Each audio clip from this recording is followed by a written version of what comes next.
Hello,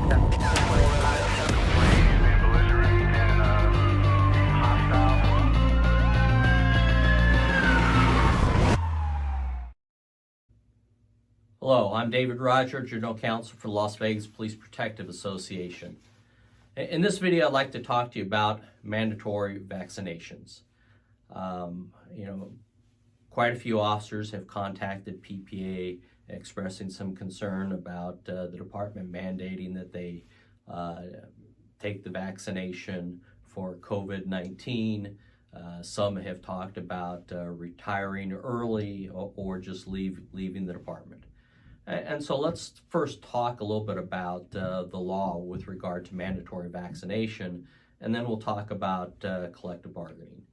And so in 1905, there was a smallpox outbreak, and the city of Cambridge, Massachusetts enacted a law that provided that people who were residents of Cambridge were required to get vaccinated, and if they refused, it was a crime and there was a $5 fine.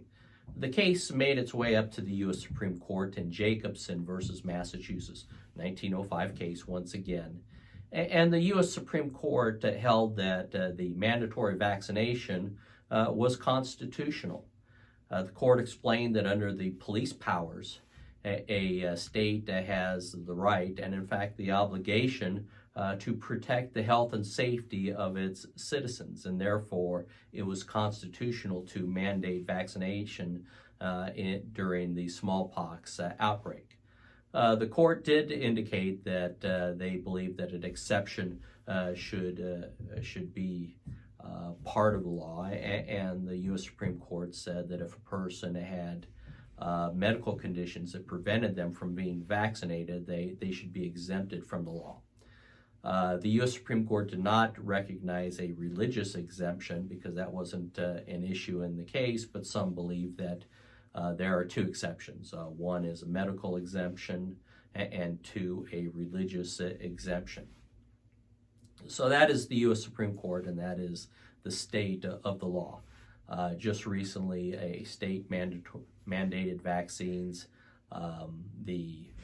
People who were anti-vaxxers petitioned the U.S. Supreme Court to hear the case. Of course, it's discretionary with the court. And a Trump appointee justice refused to hear the case. And so it's firmly established law. And even in Houston, where the nurses filed lawsuit against the hospital because they did not want mandatory vaccinations, the Texas or the Houston District Court dismissed that case. Of course, that case will work its way up. So that is the case law on mandatory vaccinations. In Nevada, we do not have a law that mandates vaccinations. And in fact, the legislature won't meet until next year. And so as we stand here today, there is no mandatory vaccination law. But more importantly for you is that you have a collective bargaining agreement. And according to NRS 288.150, there are certain matters that a public employer or the department must negotiate with the employee associations, and that is working conditions and employee safety.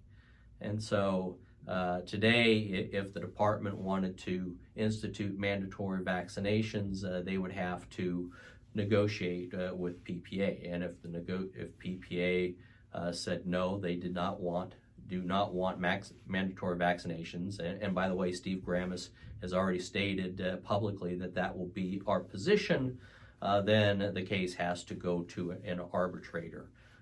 And it is unlikely that an arbitrator would side with the department when there is no Nevada state law mandating vaccinations. And so everybody can kind of hang tight. As for now, we don't have mandatory vaccinations, and if the department wants to institute such a policy, they have to negotiate with PPA first and convince an arbitrator that it is an appropriate policy. Thank you. As always, I appreciate all you do to protect our community. We are trying to do our part to protect you. If you have any questions, feel free to contact me at droger@lvppa.com. And of course, please subscribe to our YouTube channel. Thank you.